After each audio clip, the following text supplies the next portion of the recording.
പരാതിയിൽ സിനിമയിൽ നിന്നുള്ള ഗൂഢാലോചന സംശയിച്ച നിവിൻ പോളി എന്നെ മനഃപൂർവ്വം കരിവാരിത്തേക്കാൻ കുറച്ച് ആൾക്കാർ ഇറങ്ങിയിരിക്കുകയാണ്. ഇടാ കൂടിയ ഒരാഴ്ച അതിനുള്ളിൽ നിന്നെ പുകച്ച് പുറത്ത് ചാടിച്ചില്ലെങ്കിൽ എന്നെ അപ്പുകുട്ടാന്ന് വിളിച്ചോ.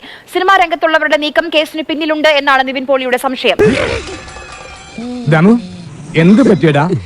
ചായ നെറുകന്തലേ കയറി ബ്ലോക്ക് ആയതാ. ഇനി നീ എങ്ങാനും ഞാനോ? അന്വേഷണം ആവശ്യപ്പെട്ട നിവിൻ പോളി ക്രൈംബ്രാഞ്ച് ADGPക്ക് പരാതി നൽകി. അങ്ങനെ പേടിച്ചു പോകുന്നവനൊന്നും അല്ല ഞാൻ. എന്നാലും വെറുതെ ചോദിക്കാം, ഈ കോയമ്പത്തൂർക്കുള്ള ബസ് പോയാലോ? തിരുവനന്തപുരത്തെ ക്രൈംബ്രാഞ്ച് ആസ്ഥാനത്ത് നേരിട്ട് എത്തിയാണ് നിവിൻ പോളി പരാതി കൈമാറിയത്. നമുക്ക് പിന്നെ നിയമപരമായി തന്നെ ഒതുക്കാം. തന്റെ കാര്യം ഞാൻ ഏറ്റു. ഏറ്റു സംശയിക്കില്ല, ഞാൻ ഏറ്റു. ആ പരാതിയിൽ ഈ തനിക്കെതിരായ ഉന്നയിച്ചിരിക്കുന്ന ലൈംഗികാരോപണം അത് കെട്ടിച്ചമച്ചതാണെന്ന് വിശദീകരിക്കുന്നതിനൊപ്പം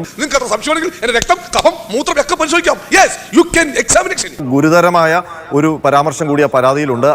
എവിടെയോ എന്തോ ഒരു തകരാറ് പോലെ. അതായത് തനിക്കെതിരെ ഇപ്പോൾ ഉയർന്നിരിക്കുന്ന ഈ പീഡന പരാതിക്ക് പിന്നിൽ സിനിമാ മേഖലയിലുള്ളവരുടെ ഗൂഢാലോചനയുണ്ട് എന്നുള്ള ഗൗരവമായ ഒരു ആരോപണമാണ് നിവിൻ പോളി ഉന്നയിച്ചിരിക്കുന്നത്.